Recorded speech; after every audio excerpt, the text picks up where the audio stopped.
Welcome, welcome, welcome. Welcome to the Lioness Den. I am going to be your guest host today. I'm Adrienne Hollimon, and we are casting vision.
So welcome back. I'm excited to be here with you today as a guest host for the Lioness Den. Today, we're going to be talking about casting vision and getting set for our year 2024 with a clear vision and a clear plan. And we have a couple of powerful women speaker guests with us today, and I'd like to take a moment to introduce you to our guest.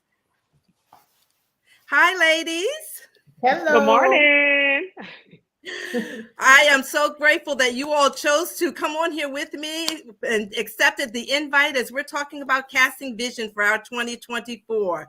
Our guests are, I will start with Cheryl Bryant. She is a self-grace coach, and she tells all about self-care and how to take care of yourself and how to make grace part of your day. And then we have Annette, and Annette is another coach's coach who's our I call her my boss coach because she deals with all the big things with the grants and helping you to make your life a better life and how to create that better life. So we're just going to kind of chill out here and talk about casting vision and how we can help the ladies, how we can help them set their 2024, because we're looking at, women, as we have multiple roles. We are doing so many things. We're doing everything, and we're trying to maintain all of that good stuff. And so many times we get into our year. By the time we get into the year, we're like, oh my God, what was I going to do this year? And I didn't do it. And why didn't I do it? And we do our resolutions and we don't have an idea. By February 1st, all resolutions are gone. We haven't done any of it. So what do we need to do? And let's kind of talk about what we need to do to make our 2024 the year that we said it was going to be. So how are we gonna project that? What are your thoughts on what's one of the first things a woman needs to do to cast her vision or be ready for her 2024?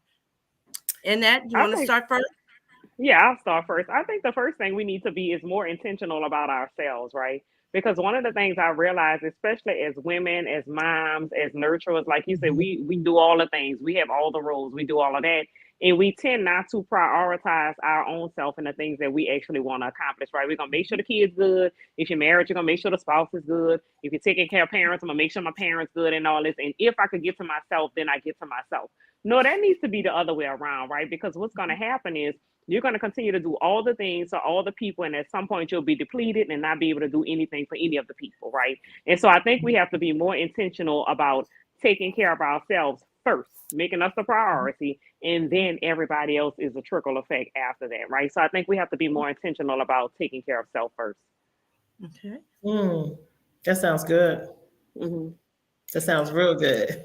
Thank you. As I say, it sounds real good because the key word there is intentional, to be intentional. And as a self-grace coach, like I said, I agree with you 100%. And so part of my self-grace is changing your roots.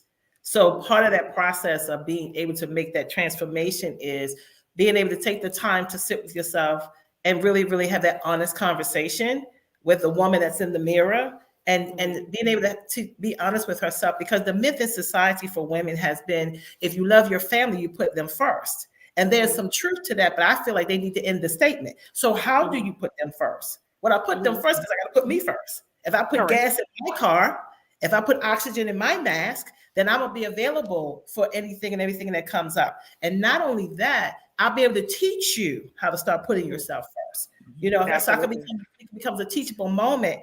And out of that, I can continue to bud, blossom, and bloom for what my goals are, my vision are. As I'm pouring out, I can keep pouring back in. But if I don't have that conversation with myself, if I don't take time to write down my vision and read it to myself every day so I can refuel myself, then I'm not being fruitful. And I'm not being, my roots are not be able to come alive, and I'm not going to be able to be able to come out of my comfort zone and grow. And the goal is, I think, Adrienne, you're asking a great question, especially for African-American women. We don't do that too well because we got all these societal myths in our heads of what we're supposed to be. And just like Annette said, everything's about the family first. What you need, what you need, what you need. When I'm depleted, I'm going to always want to. I'm going to always desire it. I'm going to always believe it could be, but I'm going to struggle with putting the action in place. And that's why I believe conversations like this becomes really, really important, where we start connecting with one another. If I ain't got the energy, sometimes I'll be able to draw it from another system. But if I show up, though, I got to show up in order to be able to draw that energy. So yeah, we gotta be intentional about what's that step. You know, it's almost like when people want to lose weight, I got to go to the gym. You know, I got to sign up for the gym. And honestly, I'm one of them people, if I got to come home and change clothes to go to the gym, I'm not going to do it. I'm not going to do it. So, you know, and setting a plan that you know is going to work for you. That's your reality. That's going to help motivate you and stimulate you at your core. Yeah. And I wanted to expound on that because, Adrienne, you know, I travel a lot, and I say the airlines have it better than we have, because they tell you if the plane is going down and you have a child with you, put your oxygen mask on first and then take care of the child. Like, that's what we should be doing. Make sure we reviving out, make sure we good first before you take care of them. Because again, you taking care of them, you died, then they still left here alone. You understand what I'm saying? Like, you have to refuel yourself daily and take care of you first in order to be efficient enough to take care of everybody else. Exactly.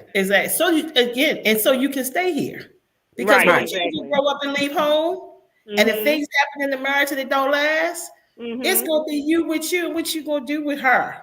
Correct. She still got abundance of gifts and talents on the inside of her that may have now been smothered and covered because of you taking in everybody else's stuff as you was being the nurturer, the healer, the fixer, the the go-to, and you never, ever, ever took time out for you. Because somewhere in our mind, in this society, we're taught that's unfair.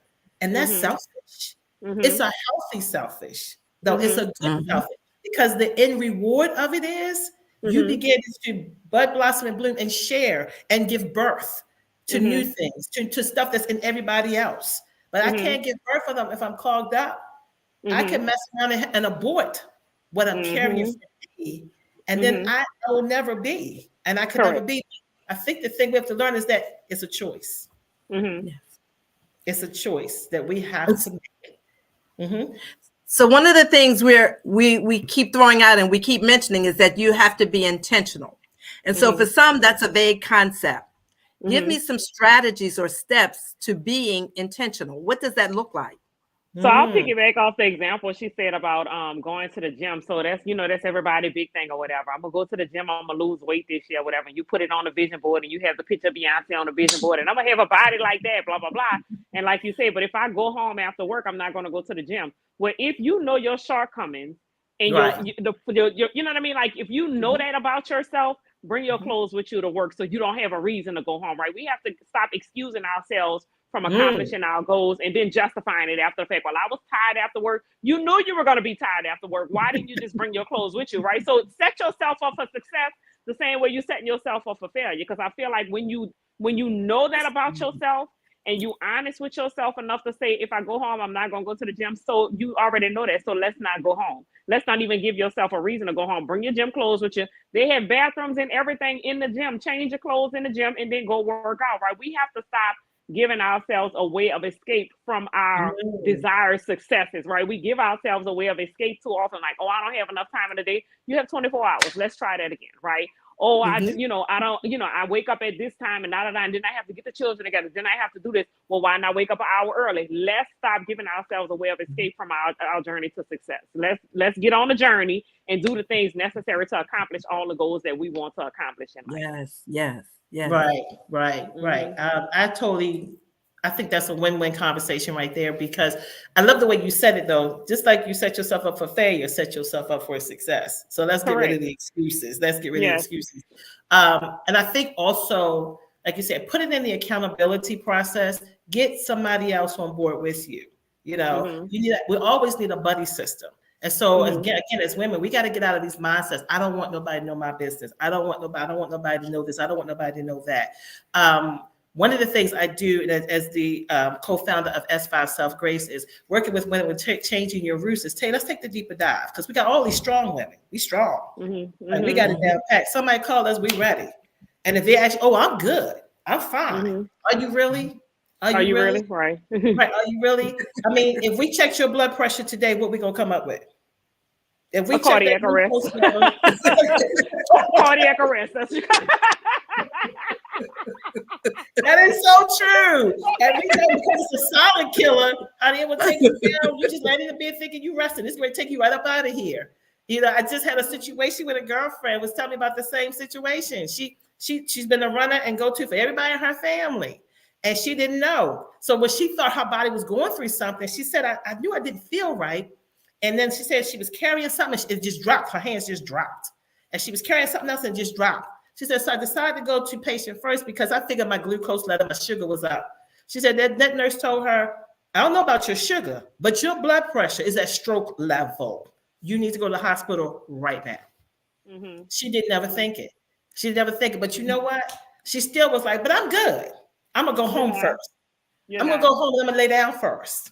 See, we still don't put ourselves first. If that had been somebody in her family, she said, no, you're going to the hospital right now. She done jumped in the car and took them straight to the hospital. But she didn't jump in the car and take herself straight to the hospital. She decided to go home. And she said, I laid down, and when I woke up, I felt this pain coming up my leg. Yeah, honey, it was probably on its way up to your brain.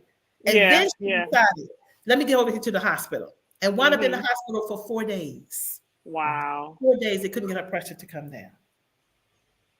How do we do that to ourselves? Correct. It is okay for us not to be okay and tell ourselves that. Or it is okay to set a boundary and say, no, I can't. No, I'm not going to. This is not working for me. Let somebody else take that baton sometimes. It's okay to let go and just do what you need to do for you and completely check out. But we don't give ourselves permission. But we give everybody else permission. We tell everybody else in a minute.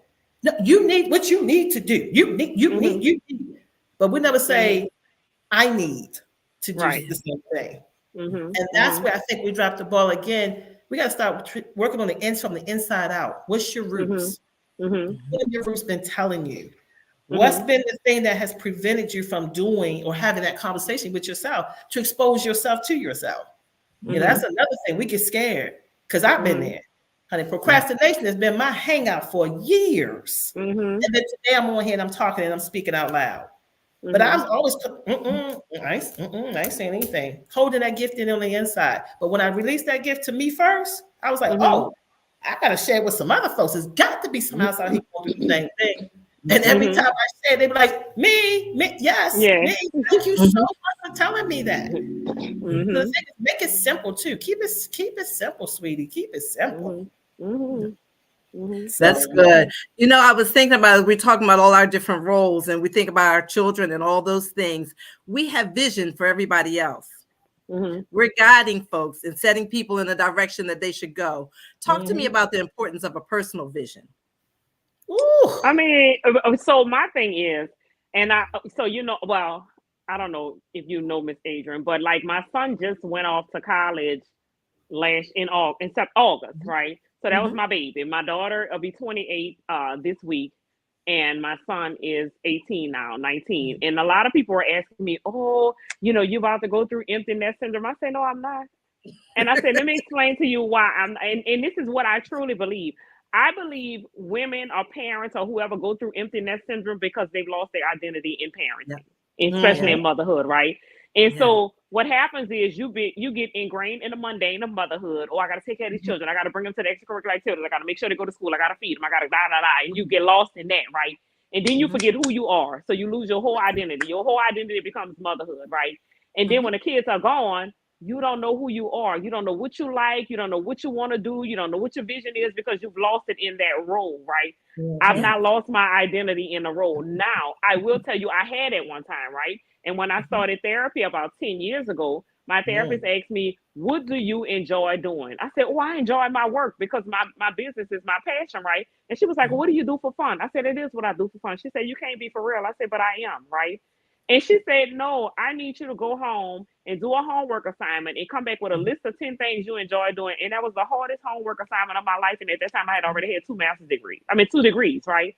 That was the hardest homework assignment because I was used to taking care of the kids, taking care of my husband at the time because I was married at the time. My mom is elderly, taking care of my mom, doing the work. And that's all I was doing, taking care of them, doing the work, taking care of them, doing the work. And I had lost my identity in all of the roles and forgot what I like to do. It was that simple. I couldn't even answer that question. When I got back the next week, I only had 3 items on my list, right? So I was like, I done lost myself. I don't even know what I love to do, right? And I started intentionally, like, I need to be on a quest to refine me. So over that process, like, I started to identify, this is Annette. Like, when they ask, who am I can't say I'm a mother. No. I am Annette. I get to tell you all of the things I absolutely love to do. And then I have to even go a step further than that. I actually have to do the damn things I enjoy doing, right? And so now to the point where when my son went to school, he was, because I told him, I was like, son, I'm gonna miss you so much. He said, yeah, right, but you're gonna be calling me from another country. I said, you're probably right about that, but I am still going to miss you, right? I believe in doing the things that I love to do. I have not felt one bit of emptiness syndrome because, as you can see, I'm traveling right now. You know what I mean? So I've re-identified myself as Annette and not identify myself with roles and identify the things that I love to do, and I actually do those things, right? So that's why I feel like people get lost in roles and have emptiness syndrome because they done lost their own identity. And you know, so in conjunction with what you're saying, I went through the same exact thing after 23 years of marriage because my thing was marriage. And when I got married, my vow to myself was, I'm getting married to never get divorced. And lo and behold, that divorce showed up anyway. And it rocked my world because that's when I learned that I don't even know who I am. And so when I walked into a store one day to go shopping, before when I got married, I could go shopping, knew what, when, where, all about Cheryl. But again, getting married, the mindset was, you know, you do this for the marriage, you do that for the marriage, you do this for the marriage. And I was so lost and I had become so empty that when I walked into the store, I stood there and said to myself, oh, I don't even know what I like. Oh, and it was like, it really hit me like, are you kidding me? And that's when I realized how empty I was on the inside for me. And so I sat on a sofa in Macy's out Columbia and said, let me see. I like this kind of shoe. I don't like that. I mean, like an elementary conversation to help rekindle my fire and find me, just like you were saying. It's a process we have to go back through, though, and we don't have to be ashamed to go through it. Once we definitely realize we have completely lost ourselves in roles. Your role has begun to define you in anything and everything you do. And a lot of times, if we really measure ourselves, we'll say, I'm still not good enough. So I didn't do that good enough. If that had did this good enough, then the marriage wouldn't have went that way, or the children wouldn't have did this, or that wouldn't have happened. Like we have that kind of, we put ourselves in that kind of position, like we have that kind of control. You don't. Right. You control all of that. It's your job to always control you when you make sure you're feeding and refueling you like a gas in a car. And so when I got to that revelation for myself, oh my God, it set me free so much. And that's when I started doing the self-care work, when I started taking the deeper dive and stuff. How did I get to start thinking like this? We were traditionally taught that. Like we were traditionally taught the wife of a role, like the role of a wife, like you're supposed to sacrifice for the husband and this is that or whatever. And I explained to my ex-husband, we were talking, he was like, you got to learn how to compromise. I say, no, what you're asking me is to sacrifice. Compromise is one thing. Sacrifice is punitive, right? Because I love to travel. he hates to travel, right? So you feel like because you hate to travel and I love to travel, I should stop traveling to Right. accommodate you. I say that's sacrifice. Sacrifice is punitive. Right. Compromise would be, okay, you don't like to travel? Okay, stay home. I love to travel. I'm going to travel, right? The compromise would be, I'll travel 5 days out of the month, Right. and you have me for 25 days out of the month. You understand what I'm saying? Like, that's a compromise to where everybody is happy. I'm not asking you to sacrifice what you don't want. You can't ask me to sacrifice what I don't want, right? Sacrifice is punitive, but the society has taught us that that's what it's supposed to be. That's the way they have a happy marriage. You're supposed to sacrifice everything you like. You know, in order to be a good mother, you got to sacrifice everything, all your dreams and all your ambitions and everything you want to do to make sure your kid's good. Or you want to be, everything is sacrifice. I don't believe in sacrifice because I only have one life to live. Why would I sacrifice my whole life and then get to the end of my life with a bunch of regrets? Talking about, damn, I wish I would have. No, I'm not gonna wish I would have did nothing. I'm gonna do it all. You know what? But I had to grow to that place. And when I got there, because I went to a coach too, I went to a coach to start writing my book. And she asked me, well, who was Cheryl? I could tell her everything about my marriage, my children, the work, the jobs, the everybody else's vision I participated in. She said, but that don't tell me who Cheryl is. But who is Cheryl? That's my question. Right. I had to sit still, was like, you know what? Hold up. What she defined was, you're in all these boxes. You have boxed yourself in, or you've been boxed in with all these roles. And I was just like, man, you still don't tell me who Cheryl is. I still don't know who Cheryl is. Exactly. So when I got that visual, I was like, well, hold up. You know what? I want my space. I think I don't have my space. I want to travel. When she started writing that down, I was like, oh, she is somebody independent. You be codependent. There's interdependent and independent, but no more codependent. We shut that thing down. Okay. Okay. Let you be codependent on me no more, and I'm certainly not going to be codependent on y'all no more. So we're gonna draw this boundary in the sand right here. I'm gonna teach you how to live, so when you become an adult, and now, and even now, you're gonna be dependent. Yeah, you're gonna be strong, girl. I'm gonna make sure you're strong. But what we're not gonna do is keep smothering me and covering me, and then I'm not happy, and I have no joy, and I have no peace. So I'm going to bed clogged up with unhappiness. I'm waking up with unhappiness. I'm stressing my body because I'm internalizing this stuff. I'm not having a conversation with anybody because I don't want nobody to know what's going on with me. So I gotta hide all this stuff because they just can't see it. And in the meantime, I'm building up high blood pressure.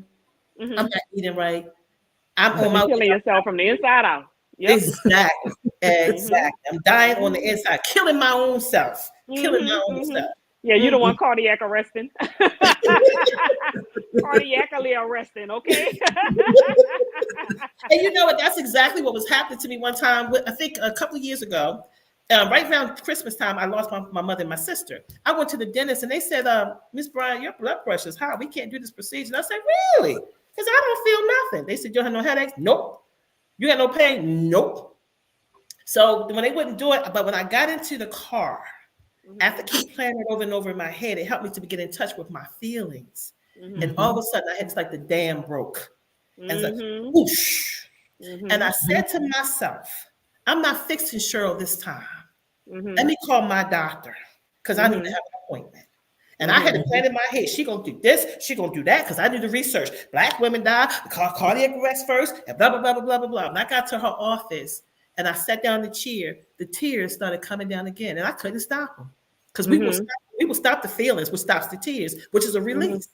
And the tears kept coming down. And I said, this is what I want, though. I want you to do this, and I want you to do that, and I want you to do this. She said, I'm gonna do everything you asked me to do. But you know what I want you to do? I couldn't even imagine her saying this to me. I want you to go cry. She said, I want you to go to a therapist.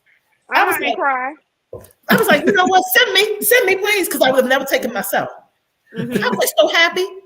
Within an hour, she got me with the therapist downstairs. So by the time I left her office and got down 2 floors, honey, the floodgates was coming. They was coming. And then when I sat with the therapist, because I'm a therapist, I know the shit, you know, the deal. You introduce yourself and blah, blah, blah, blah. I said, okay. She said, so tell me why you're here today. I said, I don't know.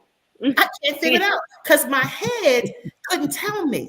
But when I took a deep breath and opened up my heart, all of a sudden this anger came out. I'm pissed and I'm mad. And I'm looking at myself like, where'd that come from? I all that time I didn't know it because I was in my head so much.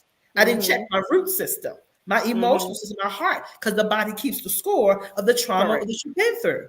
I realized how angry I still was going through a divorce, being a single woman, being out here in this world, trying to date again. I wasn't supposed to go through that, because when I got married, I'm getting married. I ain't gonna have to get a divorce. I'm not getting a divorce. But that was the vow I made with myself. I didn't realize my spouse didn't make the same vow with himself. Correct. I control that. But that's when we get caught up in trying to control the marriage, trying to make sure, okay, well, let me make sure everything is right, though. Everything is right. Oh, God, they want to leave. Oh, hold up. Let me do this. Let me do that. You can't change their heart if their heart is in it, baby. And sometimes they got nothing to do with you. Right. Absolutely. They got nothing to do with you. And I had to take that deep breath and accept responsibility that, first of all, Cheryl, it had nothing to do with you. Correct. But what you know you need to be doing for you, you still not doing. Right. You still got stuff that you hold on to. It's time for you to let that stuff go. Because first of all, it's busting up out of here. Yeah. It's trying to bust up out of you. Like, can you please let me go? Can you please let me up out of here? So you can have some space to live and rebuild yourself and heal, feel, deal, and heal and truly work on your process. So when I got to that place, honey, I've been free ever since. Let me tell y'all something. 2024, casting the vision. I already got my trips planned. My first one gonna be Massanutten next month. But in April, I'll be in Aruba with Miss Adrienne doing the retreats. And then I'll be on a Mediterranean cruise in July. And then October, I'll be going to Dominican Republic. I ain't playing with this life no more. I'm somewhere every month. I'll be in New York this weekend. So yeah, I'm somewhere every month. Every month. Yeah. I'm telling you gotta get busy living. Either get busy living or you're gonna get busy dying. And how we do anything is how we're gonna do everything. So how we treat ourselves is gonna be how we treat everything else in our life. And we make people become codependent on us too. Because we don't take time to teach them the way we need to teach them. We just don't come in. I'll do it for you. Don't worry about it. I got it. Especially women who got adult children. I encounter a lot of women who have adult children and they're afraid to set boundaries and they're afraid to say, no, I'm not going to do this. And then what I teach them is you are crippling that child in their adulthood. You have helped them become codependent. So they're not going to be looking for somebody else. You're not teaching them how to become confident in themselves. That's what the dependence is, becoming confident in themselves. So let's talk about it. So as we're talking about finding ourselves, finding that personal vision, living intentionally, when we're casting our vision and doing all of this stuff, how do we do it? Do we have to talk about goals? How do we set so a my plan? Thing is, okay, go ahead.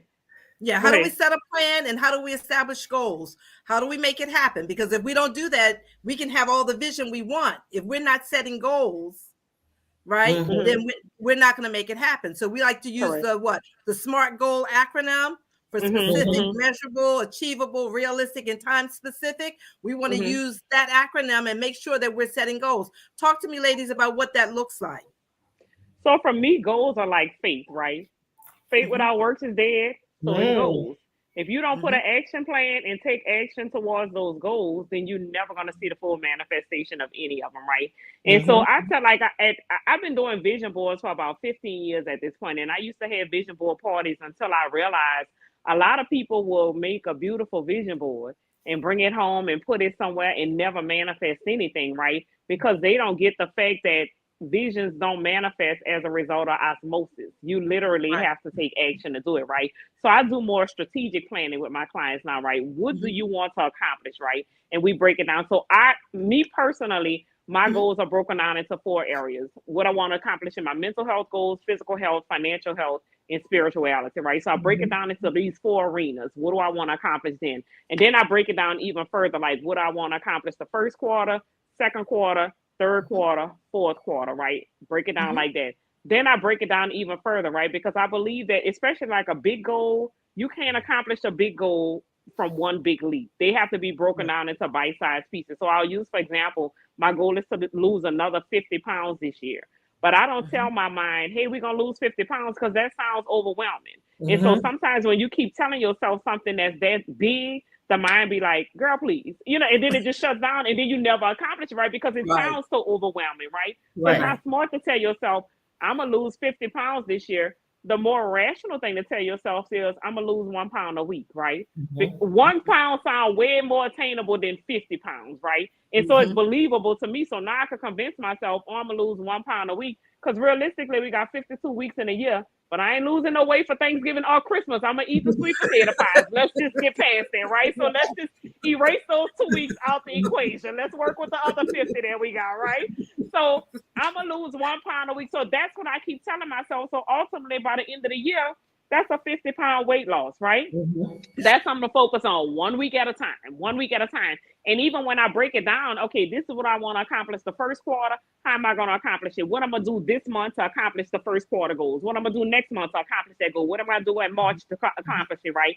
Then what am I going to do every week? So I plan my weeks out. Then what do I need to do daily to make sure that I'm accomplishing this quarterly goal, right? So I map my strategies out like that. And then I have to go a step further than that. Once I strategize and have it all mapped out, I have to take action. Like, how am I going to lose 1 pound a week? Oh, you need to go to the gym at least 5 times a week, right? You need to meal prep on Sunday in order for you to eat healthier meals. Because I know my downfall is, if I go to the refrigerator and there's nothing to eat, I'm probably going to go outside and grab some chicken nuggets from Wendy's. I'm going to go outside and grab something that's not healthy, that's not going to attribute to my weight loss, right? So you have to do more than just put the pictures on a vision board and sit it there. It requires you to map out the action strategies that coincide with whatever those goals are, and then going a step further and actually taking the steps to accomplish that goal and then measuring it, right? So at the end of every month, I'm like, okay, well, did I lose the 1 pound a week? You know, I need to be 4 pounds down. So this is what I started at.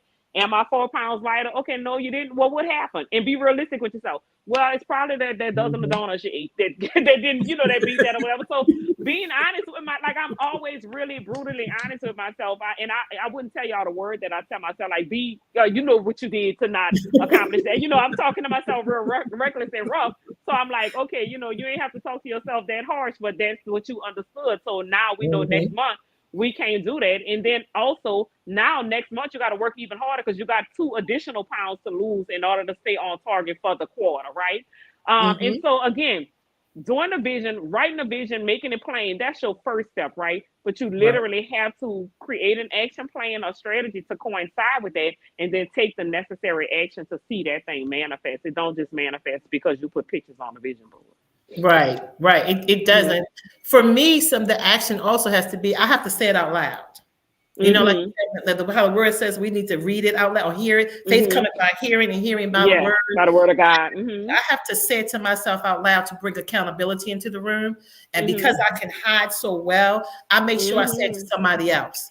And so what happens is eventually when they bring that conversation back to me, I'm like, oops. That's what you get in your mouth. You should never ran your mouth. Like if you sound like they gonna never come alive either. So. You should have kept that to yourself. Yeah. So I had to put myself to the test to say it out loud and then increasing my accountability, just like you said, because I got to take it off the paper where it's still solid, but it's a nice, pretty picture. Pretty picture. It's pretty. It ain't going nowhere. Ain't gonna do nothing. Going nowhere. Nothing. But it's beautiful. Right. So I have a conversation with me first. Girl, what you gonna do? Stop lying to yourself. Like you said, keep it real. You know, you got good intentions, but that's just all they is intentions. They're not actionary. So that's you're gonna have a conversation with somebody. And after a while, you know, when you have that conversation, it's like for me, I keep playing it back in my head. Come on, we gotta go. Come on, we gotta go. I start moving slow, like a little turtle. I'll be like, well, at least you're moving. Because then when I look back, especially once I go through the experience, like when I had to launch my podcast this season of my life, a few months ago, when I launched the first one, by the time I got to the third, I was like, oh, I got this.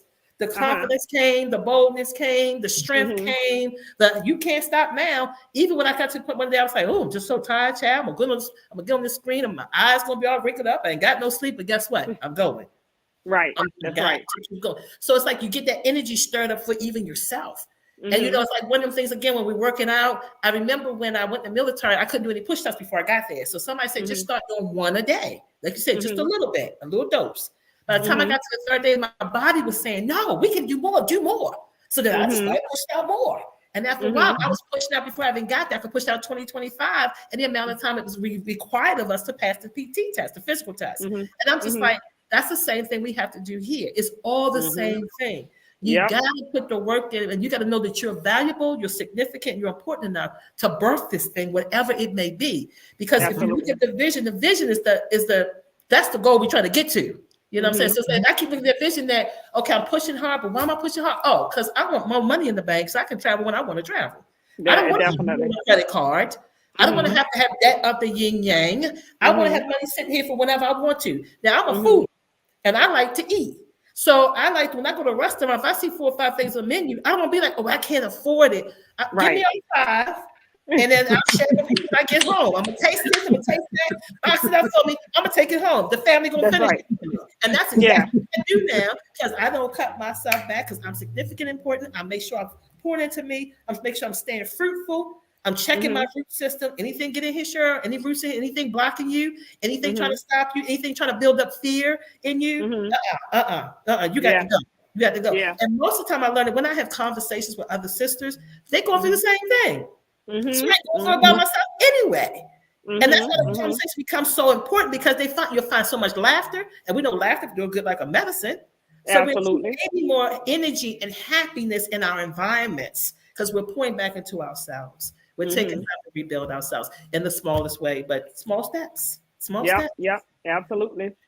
So one thing Annette mentioned was that when she does her vision board, she looks at all the different areas of her life, whether it's spiritual, financial, and all of that. And so sometimes when we have these goals, they look huge. And we're talking about breaking them down. But what happens when I see this for myself, but I'm not sure I'm quite ready? What role does personal development go for casting your vision and writing your goals? So that's the mental part, right? So, you know, like you having self-doubt, that's the mental part. You need to do the mindset work, right?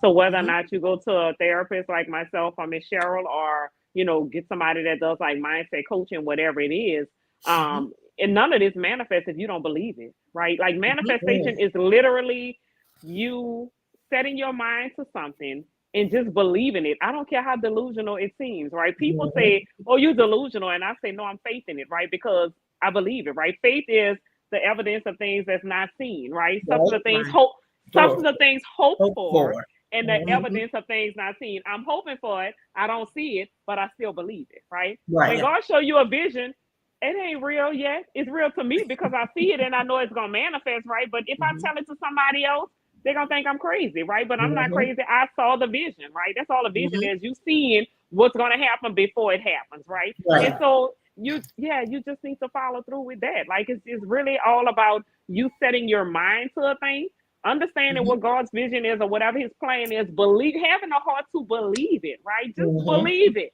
Believe it don't cost you nothing. You ain't got to pay no money to believe it. Like you don't have to have just believe it. Just believe it, right? Have the faith, believe it, set your mind to it, and then take the necessary action steps to bring it to fruition, right?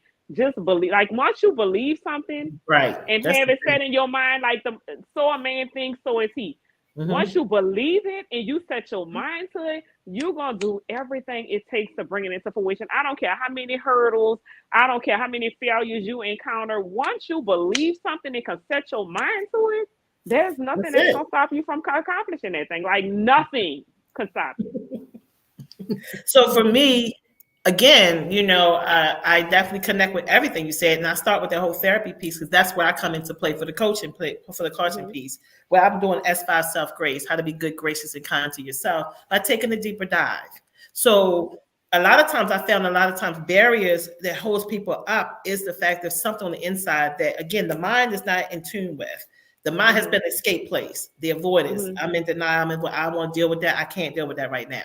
And so I start working on them with their whole self-grace. And S1 is self-acceptance. Let's kind of look up under that rug, that stuff that you don't want to deal with. So we start pulling out a little bit of that hurt, that pain, that wounds, you know, that trauma. Like for me, the trauma again was a breakup. I'm not supposed to be single. What? But I didn't want to deal with that. I didn't want to talk about it. And then I talk about, now that's not how to take a deep breath. Emotional deep breaths, when we take them in, they help release feelings that people don't want to get in touch with either. You ain't got to put no words to it. Let's just take the deep breath.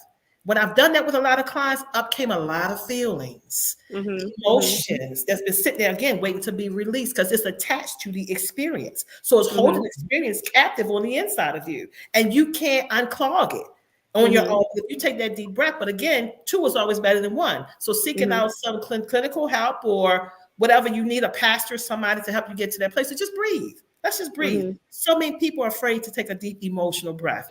They're breathing. I'm breathing. You're breathing, but you're not emotionally breathing to release, to get healing. And then we get to S3, like you said, we got to start changing the mindset. That's where affirmations come into play. That's where it's important to start speaking the words that place where you want to go. Because life and death in the power of the tongue. Yeah. Right. Because the positive begin to uproot the negative. It'll start pushing it out when you start saying it. Because if I start saying it, I can start believing it. I can start envisioning it in my mind. Then I start putting some action to it. I can start doing it. But I can't do anything. So sit still, not saying anything, and I'm not thinking anything different. And then for me, you get to the S4 level, self-forgiveness. Forgive yourself. But see, S4 self-forgiveness is a laundry level.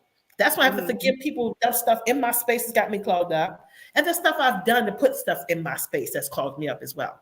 So I need to separate the two out. You know, it's just like a washing machine. You go to wash, you're not going to put your lights, your whites, and your darks in the machine together. If you do that, you're going to get a mess. Well, that's why we're a mess. Because we carry so much of our stuff and so much other people's stuff, and we don't know how to separate the two out. But as we start uprooting all that stuff working from the inside out, then we get to self-development. Know something about everything and everything about that something. What's your passion? What's that thing you always dreamed about, even when you were a kid? What was that thing that wants to come alive on the inside of you now, but it can't because it's so clogged up and it's pushed down? We're going to help you bring it on up to get to self-development. Where you begin to develop that gift, that passion, that joy, that happiness, that peace, that strength, that unbelievable vision that you never imagined would happen when it's at its birthing phase. I was watching some of Tyler Perry stuff on BET Plus over the weekend. I've never really been into TV that much, but this couple of seasons of my life, I kind of been binge watching some stuff. And I got there. And the other day I said to myself, 12, 15 years ago, when he first started the Diary of the Mad Black Woman, he didn't ever think he was going to own the station. He never thought he was going to have the studio. But when he told his story, every time he started, he wanted to get a job. Then he had to leave the job to birth his vision. Every time he kept losing stuff, but he stayed the course. We have to stay the course in our self-care. We have to, only way you're going to believe in yourself, you got to stay the course, start loving you like you love other people. The 80-20 rule. We give out 80 and we keep 20% of strength and energy for ourselves. No, that's not how it's supposed to go. You keep the 80, you give out the 20. That's when the saying comes up. If I feed a person, they only eat for a day. But if I teach you, then you'll eat for a lifetime.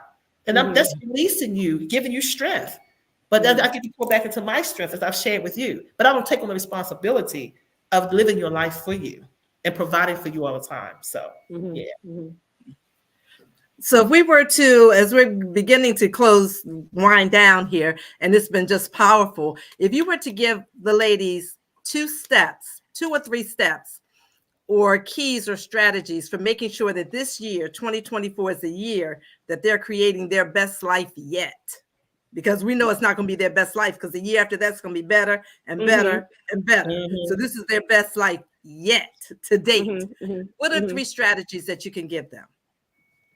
So the first thing is, I want you to consider what it is that you want to accomplish, not anything that's going to benefit anybody else. I'm talking about forget the kids, forget the spouse, forget everybody else that's external, right? Because we buy into the system because society or moms taught us this and the environment taught us X, Y, Z. We have to unlearn all of that stuff, right? Because for one, we have a negative association with the term selfish, right? Selfish literally means to reflect on yourself. How did that get to be negative? I really don't understand, right? But we associate it with negativity, but you need to be selfish and understand that sometimes it requires you to only focus on you, right? You need to heal you before you can heal anybody else. You need to be in a positive mindset before you can spread positivity and mindset shifting to anybody else, right? You have to go through all of these positive experiences before you can transition that on to anybody else, right? And so you need to go through a selfish season. So reflect on you, what it is that you want to do, what makes you happy, all of these other things, right? Ultimately, a better version of you is going to make a better version of your children, because you're going to have more to give to them, right? You'll have more to pour into them because you're a better person. You'll be more able to pour into whoever else you need to and take care of whoever else you need to, because you're a better person, right? You can't pour from an empty glass. So make sure you fill in your glass, and I mean fill it to capacity before you worry about anybody else. Make Running sure over. when you're doing it. Yeah, exactly. Over from the saucer. Feed them from the saucer because it's overflown, right? Keep your cup full. Let them take from the saucer, okay? That's right. When you are projecting your vision, whatever it is that you want to really see in real life, like all this other superficial stuff that you feel like, oh, I should put out there, blah, blah, blah. No, what do you really want to see manifest in your life in 2024, 2025? Put that on the board. Put the necessary actions and give yourself permission. If you want a Porsche, go get the damn Porsche. Who is telling you that you can't have a Porsche? Who told you that? Like, where did that story come from? Oh, because nobody in my family ever had it. Did you think that God wants you to be the one to break the cycle of whatever it is off your family? God could be using you. Stop telling yourself that story. Oh, I can't have it because X, Y, Z. When I first bought my Porsche, there was an older black lady at the bank, right? And I was getting in the car and she was getting out of her car and she was like, oh my God, baby, can I touch the car? I said, can you touch it? She said, yeah. I said, you yeah, have I guess one. it was a strange, right? It was a strange request. I said, sure, you can touch it. She said, I've never even touched the Porsche before in my life, baby. I was like, ma'am, yeah, please touch the car. Even if that might motivate you to go get. I don't know what to say. Just touch the car, ma'am. You know, so it was just crazy. So again, we buy into stories that we've been told from like young. Oh, you know, ladies don't do this. Black people don't have this, all these other things. And that becomes the narrative for our life. Change that narrative. What do you want?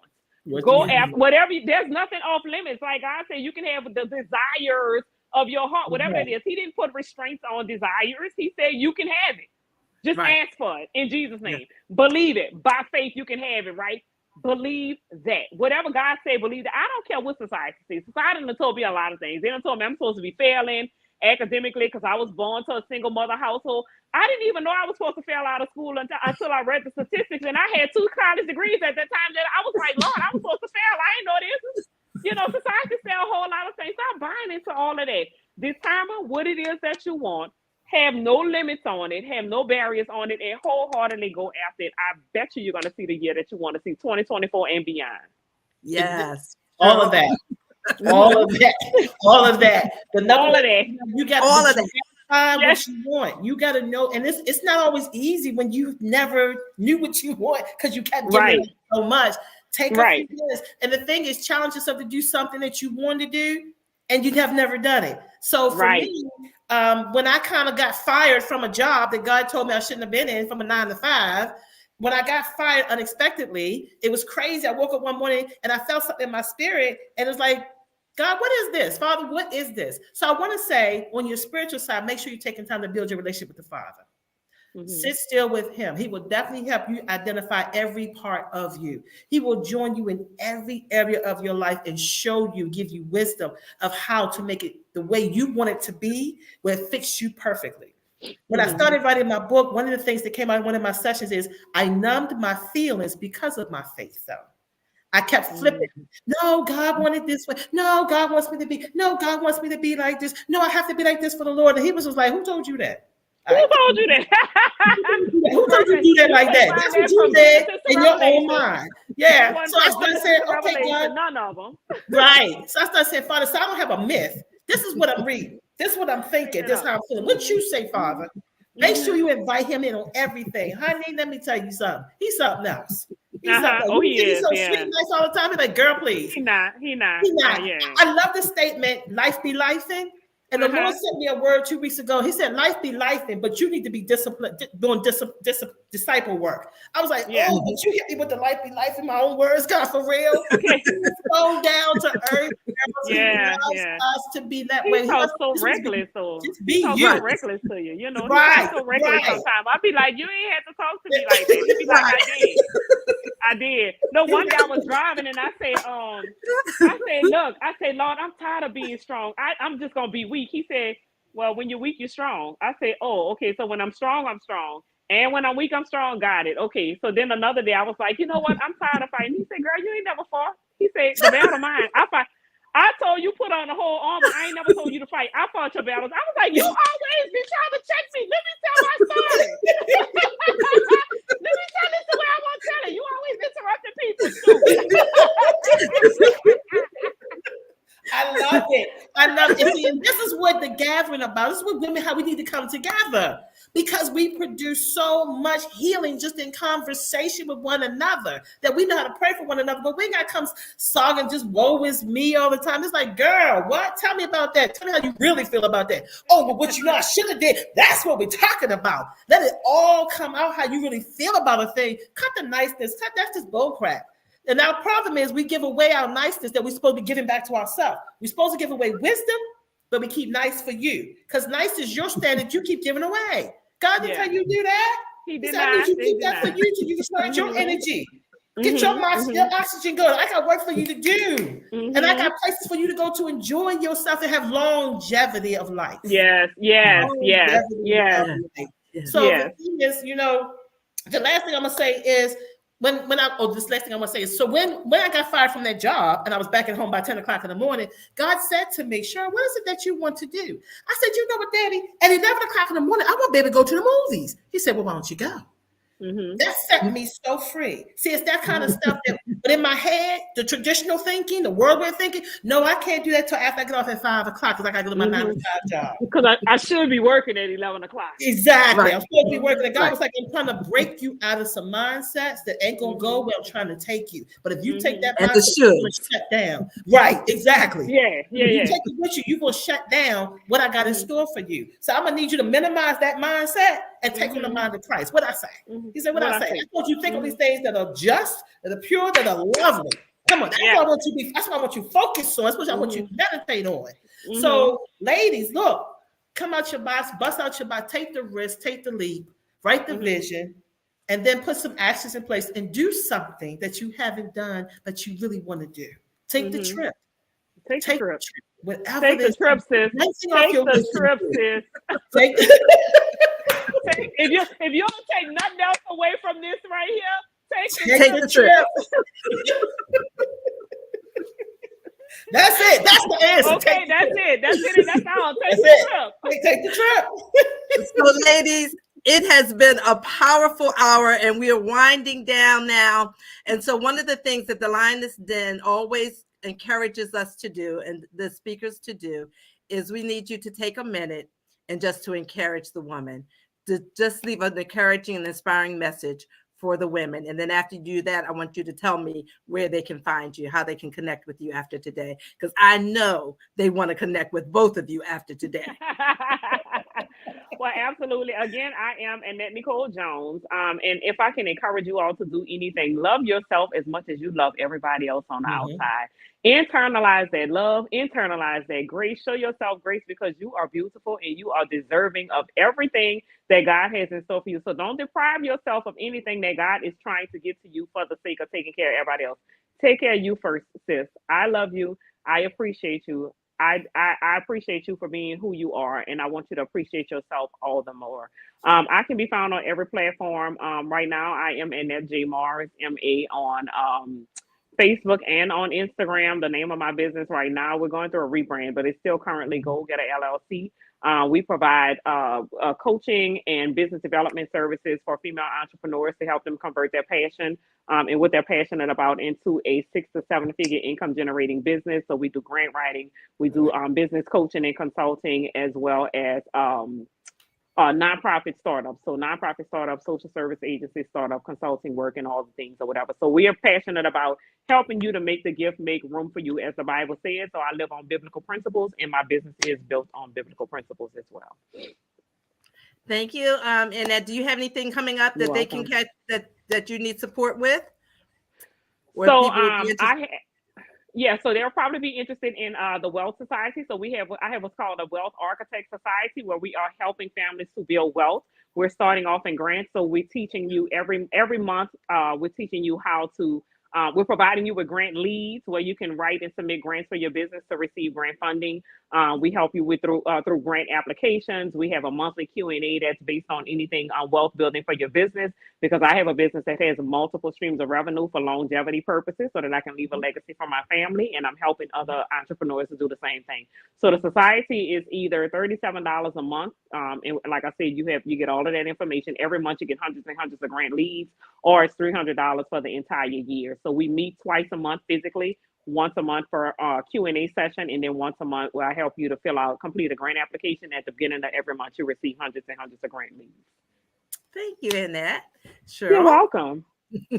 Well, ladies, I'm not as developed as Annette. I'm just getting out here in these streets. But but one thing I will say, I got my team together. I have a writing coach. I got a brand strategist coach. I got a team together because you cannot do whatever this God wants you to do, whatever God has put on the inside of you, you can never do it alone. You always need support staff. So I have been working on building my staff because I'm also in school for my PhD. So while I'm working on that and bringing them in the dissertation process of doing all that research, it's also helping to contribute to my work of the S5 Self-Grace. Again, changing your roots, working with women, especially African-American women, to help to change their roots, their thinking processes. They can begin to manifest their happy. So I did my first workshop back in the springtime of 2023. I haven't planned my new ones this year yet, but I'm definitely working on that. But you can find me on Facebook as Cheryl Lynn, the therapist, as I've been also working on building my page. I'm also on YouTube under Self Grace. So I have some videos I posted because I do a YouTube video right now that talks about miracle signs and wonders. And that's about what's been the miracle in your life that has helped you to manifest that happiness. What has been the things you've gone through that you thought you would not still be here today, but you made it through? Like I said, part of my story was the devastation of my marriage coming to an end, but I was able to work through that devastation. What's your devastation? And then you were able to work through it and find that, you know what? I am valuable. I am significant. I am important. First to me. And to love myself is so important, to make sure I'm always creating my happiness first. Then I can pour into others. So learning how to put yourself first is one of the things that I'm working on. But I do individual sessions. I'm working on my webpage right now, but Miss Adrienne will know that, and I'll be posting that soon. Like I said, I got all my strategies, everybody in place, working on everything. So my 2024, I will definitely be manifesting more. So that's Cheryl Lynn. But again, you can reach me on Facebook at Cheryl Lynn, the therapist, if you need to reach me. All right. Well, ladies, it has been amazing. I am so glad that we had this time together. Again, I am Adrienne Hollimon, and I was the guest host today of the Lioness Den. And you can find me on Facebook and Instagram and all the platforms under either Adrienne Hollimon, just my full name, or DT Dream Coach. Just a point of FYI, if we were talking about vision and casting vision, we have a vision board free session next week. And it is one of the ones, like Annette says, we do it very differently. There are many people who have birthed businesses, conferences, books, all kinds of things from our vision board, because we're not only looking at the vision, we're looking at the strategies that go along with it and how it aligns with your purpose so that it actually lasts. And you're not self-sabotaging because it's not aligning with who you are. And so we're excited about that. You can find all of that. And we have the refreshing retreats of Refreshing Aruba. This is our third time out, which will be amazing in April. Yes. And so we're excited about that. Cheryl's been to the other ones and been one of our speakers. So it's been an amazing time where we take a group of women where we relax, release, relaunch, and renew. And it's been a powerful time. Lives, again, have been changed from the retreat while we're on the sunny beaches of the Caribbean. Oh, yes. So we're so excited about that. So you can find me again on Facebook and everywhere else. Again, I just want to say happy birthday to the director, producer, Lydia Chapman. And we want to thank you again for the opportunity. And we'll make sure that you all tune in to the next episode of the Lioness Den. Thanks again, ladies. Thank you all for supporting us. And we'll see you next time. Bye. God bless. Bye-bye. Detail. If you know that what you're putting out does not equal or surpass that which you have within, you are underperforming. It's time for you to maximize your brilliance. Join me in Aruba so that you go from underperforming to unstoppable. DM for detail.